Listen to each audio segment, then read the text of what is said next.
Welcome to Airmanship. My name is Jack Wellman. I'm Director of Program Development. This Airmanship presentation is one of two dealing with severe weather. Because thunderstorms and aircraft icing represent the two greatest weather hazards to those of us who fly, we have prepared separate presentations on each. They have been designed to complement the series of video lessons entitled Weather to Fly for Safety. For the diminishing number of us who can recall the days before frost-free refrigeration, the freezing compartment of a refrigerator offered a consistent challenge. During the humid summer months, the frost would form quickly and in great amounts. Unlike today's professional pilot, the homemaker didn't need a flight service briefer to contact regarding the possibility of icing. She could predict it herself. Her report was probably something like this. For the months of May, June, July, and August, moderate to severe rime and clear icing is likely to occur in the vicinity of the family refrigerator freezing compartment. With that information, she could take regular de-icing measures designed to keep the unit efficient and to pacify her spouse by freeing the ice cubes prior to his arrival home and the first cool drink of the evening. The lady of the house had it made. She knew the conditions under which ice would form, and it always did. The pilot who receives a briefing which forecasts potential icing conditions can never be sure that the ice will be where it's predicted to be. The weather specialist knows that the conditions exist which may produce icing, but enough variables also exist to cause him to miss the forecast as often as he hits it. The unreliability of icing forecasts is probably the reason why so many professional pilots are willing to flirt with ice. In the late 1970s, Business and Commercial Aviation magazine published a study of IFR accident statistics covering a 2-year period. They determined that icing incidents ranked with wind as the third leading cause of weather-related mishaps for professional business pilots. Only continued VFR flight into weather and improper IFR procedures claimed more incidents. Icing incidents outrank thunderstorm incidents by 2 to 1. The data also points to the conclusion that the experienced pilot gets into trouble with ice more often than the low-time private pilot. Icing in a specific time and place is difficult to forecast. For that reason, many pilots will take off to have a look, even with an adverse forecast. Much of the time, this turns out to be a sensible decision. Unless PIREPs exist, the briefer will give you a forecast of possible icing which may or may not actually be there. The decision to go and have a look is sensible only if it is accompanied by adequate preparation. You, the pilot, need to know how ice formations happen, how to avoid them, and how to get out of icing conditions if you encounter it. This is what this video presentation is about. At this point, let's review the conditions which make ice form on the surface of an aircraft. There must be water. Visible water in the form of clouds or precipitation. The free air temperature must be at or below freezing. The most dangerous icing usually occurs in the 0 degrees Celsius to minus 20 degrees Celsius range, but you should plan on the possibility of ice formation anywhere from, say, plus 5 degrees Celsius to minus 40 degrees Celsius. Below that, air won't hold enough moisture to be a problem. To the layperson who learned in junior high school science that water freezes at 0 degrees Celsius, it comes as a shock to discover that there are water droplets in liquid form floating in the atmosphere at well below freezing temperatures. We pilots know this condition as supercooled water. It will remain in a liquid state until it's disturbed by some other object. The other object could be an aircraft or another droplet of water. In the first case, we get airframe icing, and in the second, hailstones or ice crystals. Although the conditions which form ice on an aircraft are different, some airframe ice can be clear, hard, and stubborn. It's most frequently encountered in the temperature range close to freezing from 0 degrees Celsius to minus 10 degrees Celsius. However, you shouldn't become complacent in clouds with temperatures below the range because the vertical currents of large cumulus clouds can push the supercooled drops of water to altitudes where the temperatures may be as low as minus 40 degrees Celsius. Clear ice is formed from the larger water drops. They only partially freeze on impact. The rest of the water spreads over the surface briefly before it too freezes. These large water droplets are most often found in clouds with vertical development or in conditions of freezing rain. Rime ice, however, it more frequently resembles the frost on the old refrigerator. It is milky in color and has a rough pebble-like texture. That is because it is formed by tiny droplets of water, most often found in more stable air, produced by layered clouds. It forms in a broader band of temperature than does clear ice. Rime ice temperature ranges from 0 degrees Celsius to as low as minus 20 degrees Celsius, but can also be found at lower temperatures. The tiny droplets freeze upon impact, retaining some of their shape and leaving air spaces between them, which creates the milky color. It, like the frost on the freezer, is a little easier to deal with than the clear ice. Remember that both types of icing occur at or below freezing temperatures. Does that mean that both types can be found coexisting? It certainly does. And that gives us a third category called mixed icing. Just consider all the bad features of both rime and clear, and you have an image of mixed ice. The clear ice slowly spreads, but pellets of rime are embedded in it and they're glued solidly to the airframe. If you've spent much time flying IFR, you know that the intensity of icing will vary greatly. The National Weather Service and the FAA have agreed on the titles of 4 degrees of icing intensity. They are trace, light, moderate, and severe. Trace and severe seem pretty obvious. Trace is a condition which can be tolerated for an extended period with little or no de-icing necessary, while severe means that you're going to descend from the sky in a short time, even with de-icing, unless you can find an escape route immediately. The degrees of intensity between those two may be crucial to you depending on the aircraft and the equipment that you are using.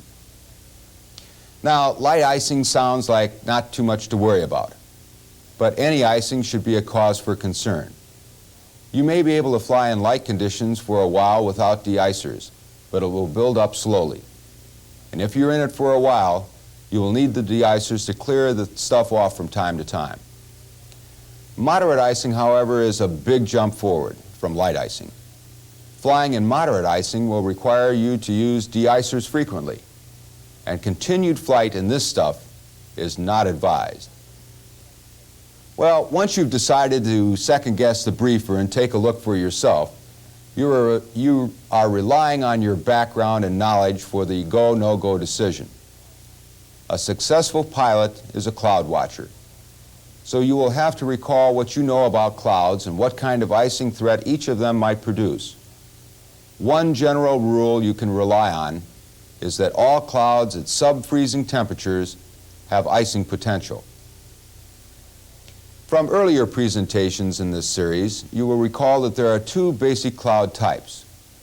They are stratus clouds, those with horizontal development, and cumulus clouds, those with predominantly vertical development. Stratus in the form of low clouds and fog will produce rime ice. You may find clear or mixed icing in stratus, which is layered and producing continuous rain.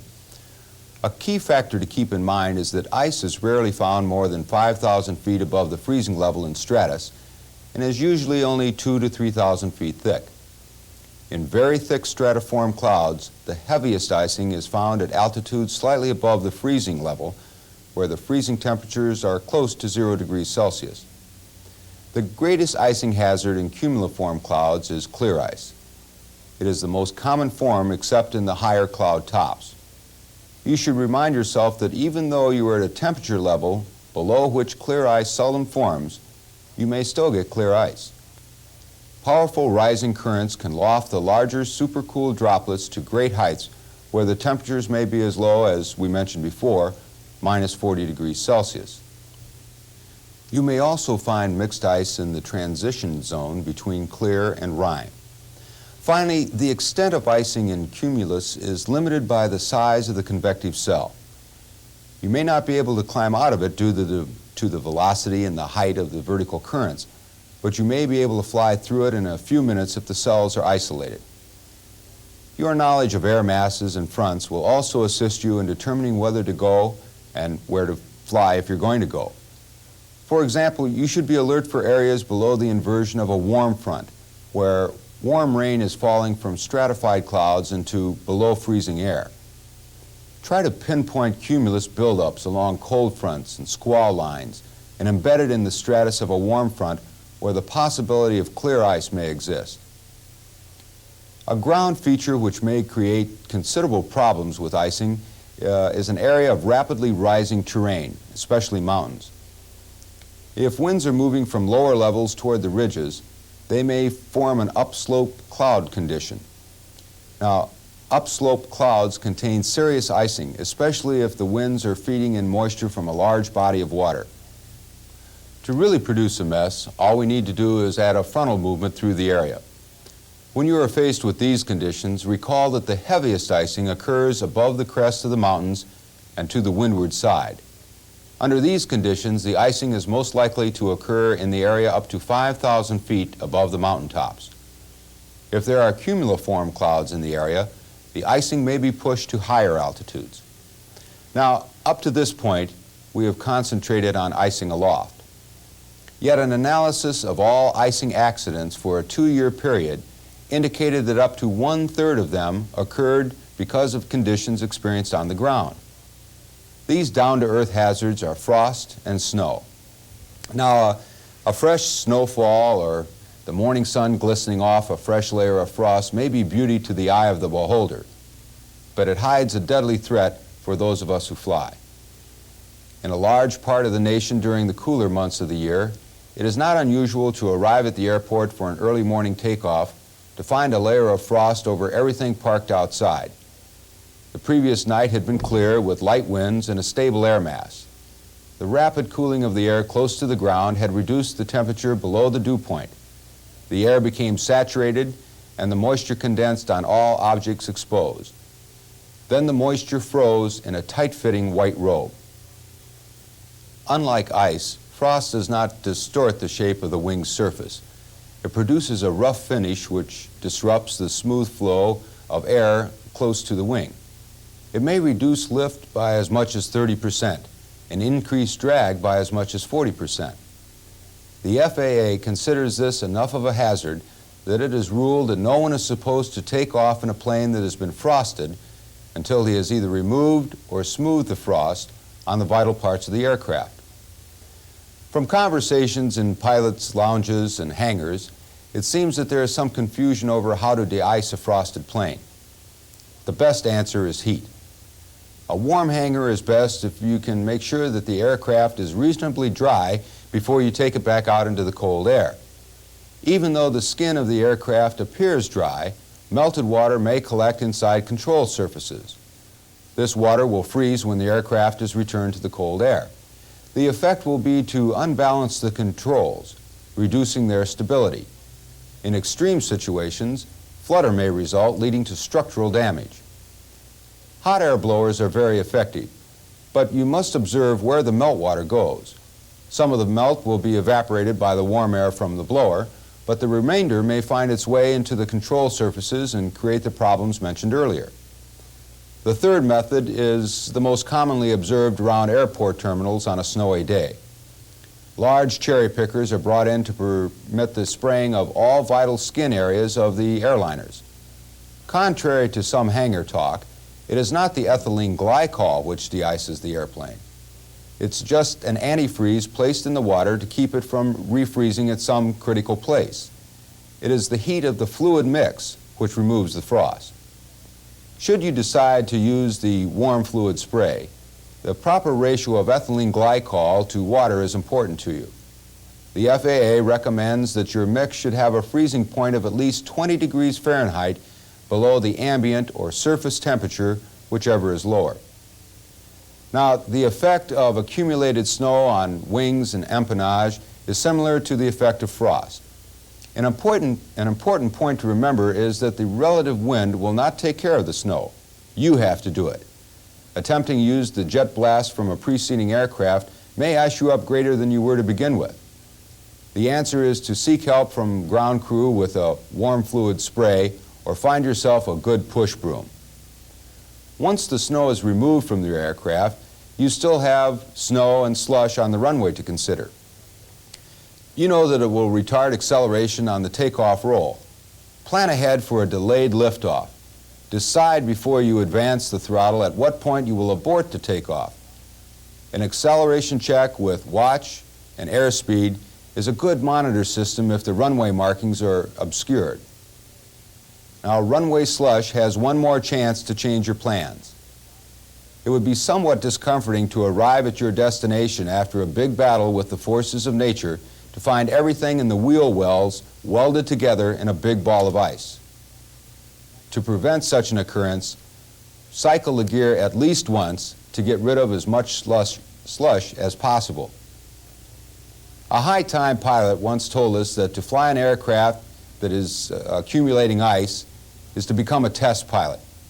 You are now in a new aircraft, never flown before, with different characteristics than any other of the same model.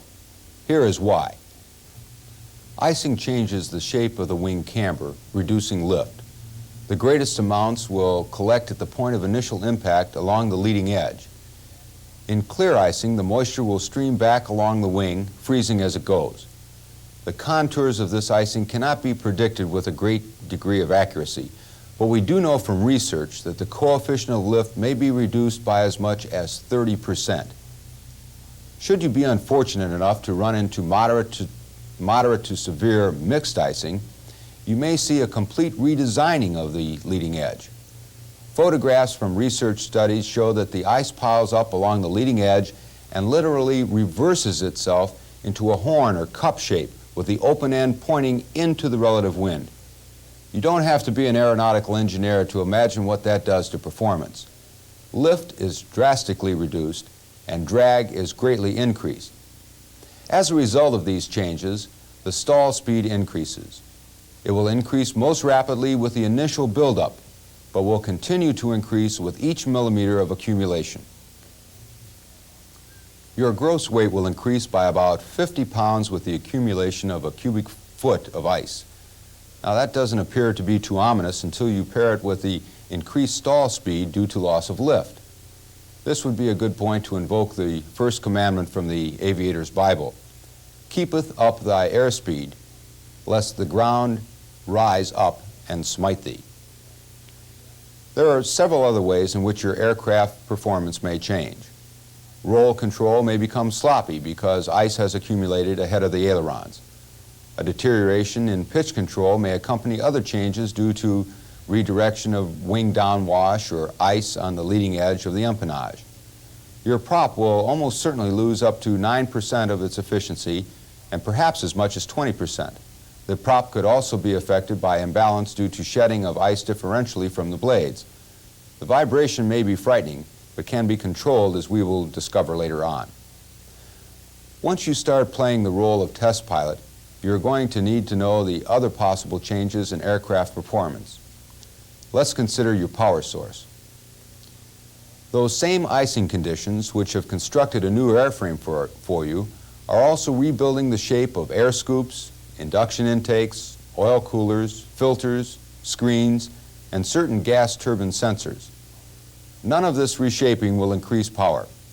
It will only continue to degrade regardless of engine type. For reporting purposes, this is called impact ice. A certain number of icing incidences happen each year in VFR conditions. The ice in this case occurs in the induction system of the engine. Liquid moisture need not be present, but consider anything over 50% humidity, including visible moisture, a possibility.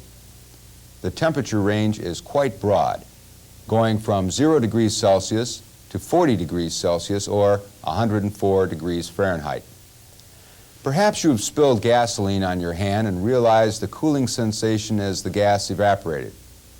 Now consider how much cooling must take place as the large quantity of gasoline necessary for your engine is vaporized in the induction system. The cooling might condense water vapor in the air and freeze it to the elbows and joints of the induction system. Both carbureted and fuel-injected engines may experience this, quote, fuel icing. Injected engines will not be affected if the vaporization takes place close to a heat source or if it is supercharged. Throttle ice is the current term for carburetor ice. You probably learned about this while putting around the patch in a 150. Remember how the Venturi expanded the air and cooled it, perhaps as much as 60 degrees? If the humidity was up, you could get ice on the throttle plate. That little memory jog should also help you remember the symptoms of induction ice. You are going to lose engine performance. You may just sense it, but your tachometer, manifold pressure, and even your EGT will indicate a decrease. If your aircraft burns kerosene, of course, you won't have induction ice to concern you. You may have a different problem, and that is the formation of ice crystals in your fuel, which may block lines and cause power loss. There are 5 choices of jet fuel listed in the aircraft facilities directory. With improper aircraft refueling becoming a concern of safety officials, you need to supervise fuel loading to ensure that the correct grade of fuel and anti-ice additives go into your tanks. For those flying with piston engines, let's review the preventive measures for induction icing. At the first indication of icing, you go to full carburetor heat or alternate air. Remember that a cold engine can't melt ice from your carburetor. If you are sure that icing is present, leave full carburetor heat on unless you have a fuel-air mixture temperature gauge. In the event that the icing is severe and gaining on you, try full power and some leaning for brief periods. In desperation, an induced backfire may help, but be careful. Make sure you know the proper procedure. Another area of concern you must consider is the formation of ice on all the little protrusions. Several of these are of vital importance to you, so they have been provided with heat sources to keep them open. There is the pitot heat, static heat, and fuel vent heat. Not all are found on every aircraft, but if you have any of them, turn them on early and leave them on. Antenna masts and whips collect ice quickly. If they don't snap, you may still have difficulty with communication. Finally, we come to the windshield. IFR really becomes blind flying when you're on a final with a ½ inch of ice on your windshield. Unfortunately, the heat source to the defroster of many aircraft is inadequate for worst-case situations. You have not become a fully qualified IFR pilot until you have developed a defroster enhancement plan if the defroster ever proves to be inadequate. Your surest and safest way of dealing with icing is to avoid it. The simplest form of avoidance is to fly where there is no ice or stay on the ground. Not many pilots will opt for the latter if there is some chance they might be able to fly through. Where do you start? Well, your ground school instructors all said it. Your flight instructors insisted on it. The FAA includes it in safety seminars. The best answer to avoidance of icing is a thorough pre-flight briefing. Start with a good weather briefing at a flight service station. Stay with the briefer until all your questions are answered. These folks will give you their best analysis based on the information they have available. If they predict the possibility of icing along your route, it is because they have concluded that the textbook conditions exist which create icing. You are probably not talking to a pilot, least of all one with many IFR hours to draw from. You could have a better image of what awaits you than the person who is briefing you. If you're among those that feel that 9 out of 10 icing forecasts are incorrect, the next step is up to you. You must obtain as much basic weather information as possible. Analyze it, throw in your own know-how, and put together a sensible flight plan. You will need to analyze the same charts, reports, and forecasts that the briefer used. In addition, be sure to include area forecasts for their general synopsis. Include freezing levels, SIGMETs, airmets, cloud bases, and tops. Upper air charts, such as the 850 millibar chart for 5,000 feet and the 700 millibar chart for 10,000 feet, can provide you with temperature dew point spread and wind direction. You can also figure the expected lapse rate from comparing these charts. An aeronautical chart or other planning chart which exhibits terrain features will also be a help. It can locate sources of water which may feed into the weather system or rising terrain which may produce orographic lifting. Here are some other bits of information you can pick from these charts which will help you analyze the vertical makeup of the system through which you will be flying. Freezing levels and isotherms will come from upper air charts. The hourly sequence reports will provide you with the latest surface temperature by planning your route over areas where the surface temperatures are above plus 10 degrees Celsius or below minus 10 degrees Celsius. Pick out the cloud layers and types. Try to discover their moisture content and potential for lifting. Where are the tops located? The ground level sky conditions along your route may help you determine where the clear area is or an open airport if the need arises. PIREPs are real-time reports more current than any of your other sources. You can discover what kind of ice exists, where it is located, at what altitude it is found, and what type of aircraft are picking it up. Pay the closest attention to the same type of aircraft you are flying, since ice adherence and aircraft performance may vary quite a bit. After you are airborne, it is helpful to listen to the conversations on 122.0. When you have gathered the specific information, put it together with the synoptic situation along your route. Use the following guides to help you with your decision. Clouds within an air mass are the easiest to deal with. Their bases are fairly high, around 3,000 to 4,000 feet, and the tops are not as high as in frontal situations. A winter warm front encompasses a large area, but the tops are not often above 15,000 to 20,000 feet. Frequently, this condition includes several layers of clouds with the possibility of flight in clear air between them. The icing layers are likely to be in a narrow band of altitude, with rime ice the most common. The upper levels of the stratus will probably contain the worst icing, but beware of freezing rain below the inversion. A cold front will cover less territory than a warm front. It may be as long, but its width diminishes the farther it is from the low pressure center. Clear ice is the hazard in this situation.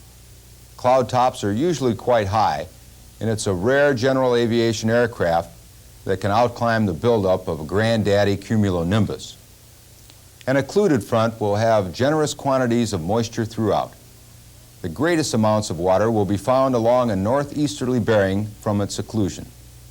The worst icing features of both warm and cold fronts are incorporated in an included system.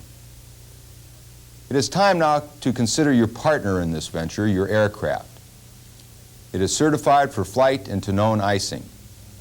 Since 1972, the FAA has been prohibiting all newly manufactured aircraft from flight into known icing conditions unless they have been tested and shown to meet the requirements given the transport category airplanes in FAR 25. It doesn't matter how much de-icing equipment you have on your plane, that aircraft is not certified for flight into known icing until it has been tested and certified. Unfortunately, many people think that once your plane is certified, you can penetrate any kind of icing condition you think you can handle. Aircraft built prior to 1972 fall into a rather complicated maze of rules and rulings. If you are in doubt, check with your local GATO office. One factor is important for you to understand at this juncture. De-icing equipment is limited in its effectiveness. To fly an airplane into known severe icing, expecting your certified airplane to get you through is next to suicidal. Now, some of us seem to be a little confused at times as to the difference between anti-icing and de-icing equipment. Anti-icing is a preventive measure and may or may not be effective as a de-icer as well. Much of the anti-icing is performed on the ground, while de-icing is normally applied only after icing occurs. You can buy a commercial spray to put on your props prior to departure for protection from icing. That is anti-ice. The most common de-icing equipment on general aviation planes is the de-icer boot. This is a pneumatic device which inflates channels parallel to the leading edge of the wing. This will crack and loosen some of the ice, which is then carried away by the wind. If you are flying a boot-equipped aircraft, make sure you cycle the boots during your pre-takeoff check. Get visual confirmation that the boots are working properly. It is all you will have if conditions turn out to be worse than you expect. What kind of protection do you have for the prevention of ice in pitot and static sources, as well as fuel vents and air scoops? Is it permissible to use these devices continuously? Will your stall warning and your outside air temperature gauge continue to work beyond the first ice accumulation? Do you know if your defroster is effective in case of thick ice accumulation on the windshield? Do you have a plan for shutting off other vents to direct more heat to the defroster or to concentrate it on the pilot's side? The next part of our presentation may well be the toughest for some of you. It's analyzing your own competency. When flying alone or without deadlines, it's easy to say to yourself, nope, I'm not going to go. Although it shouldn't, the situation changes when the boss is late for a conference, or when the family wants to get to the ski resort on the first day of vacation, or when you're accompanied by flying colleagues who appear to be tacitly assessing your skills. There is enough stress accompanying flight in icing conditions without adding any more.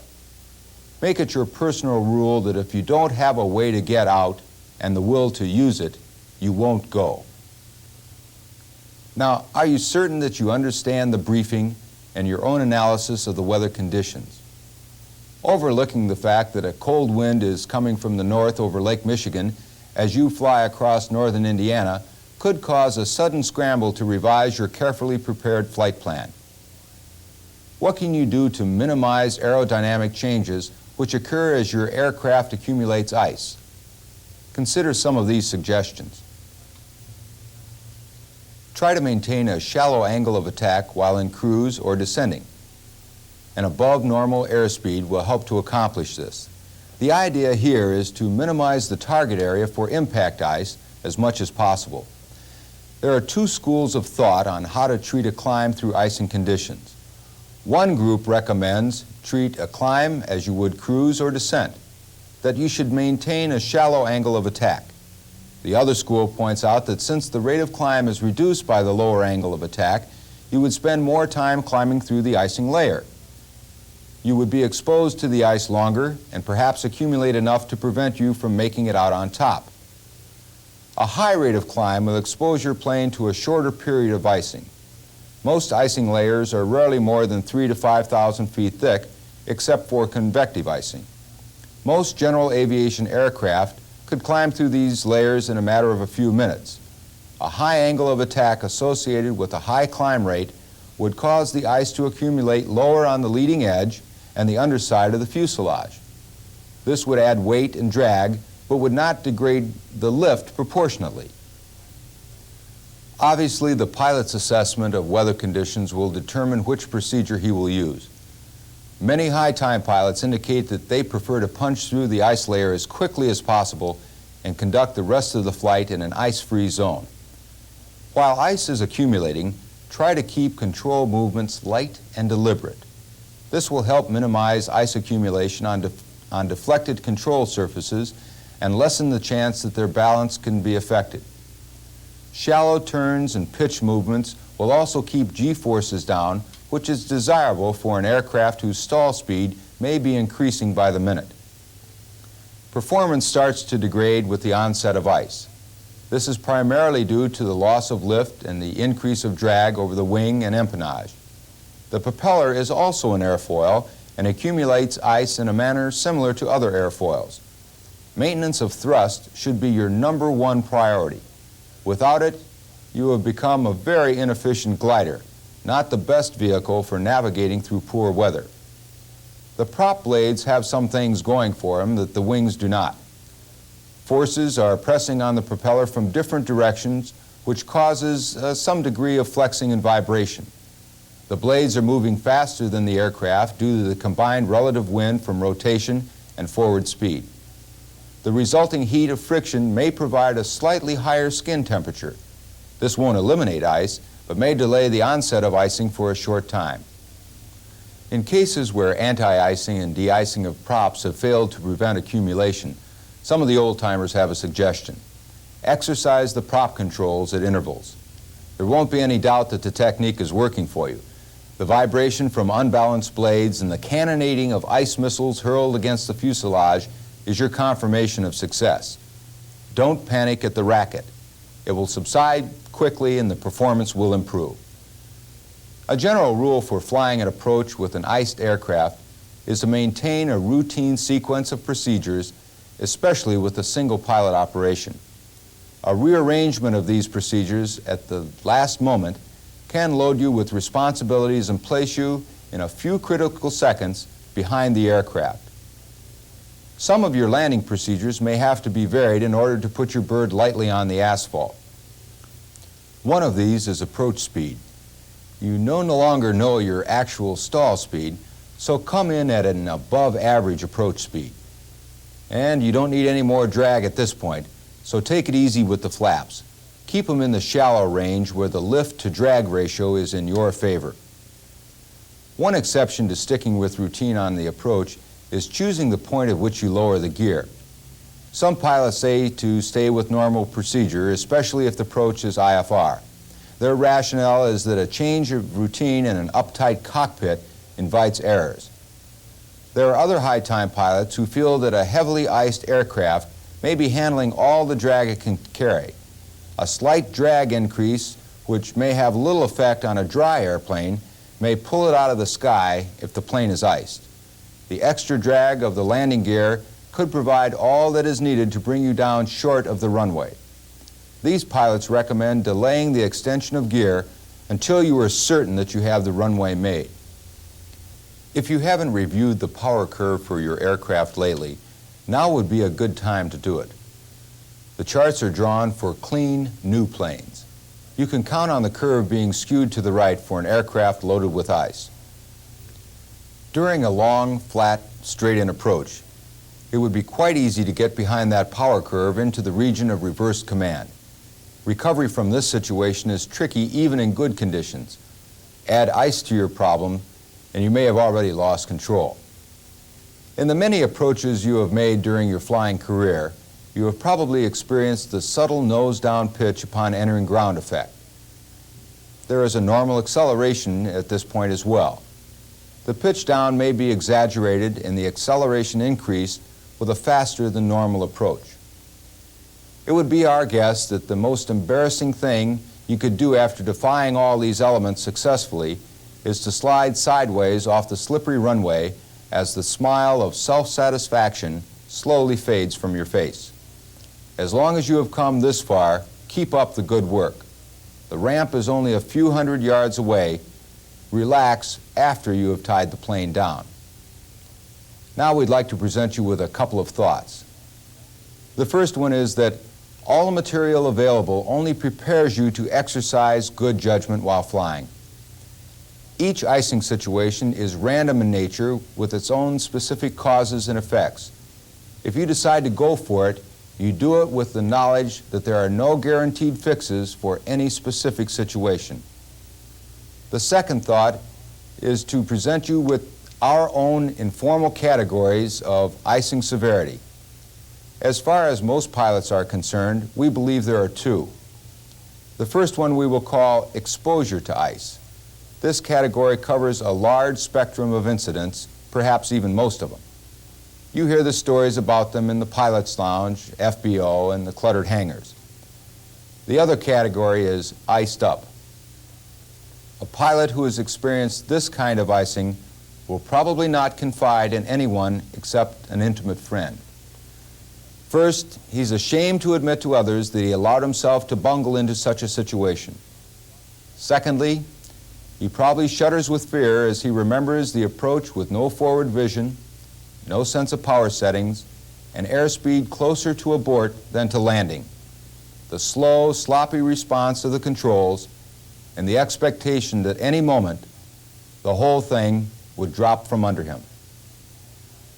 The time will come to most IFR pilots when they may not be able to avoid an icing situation.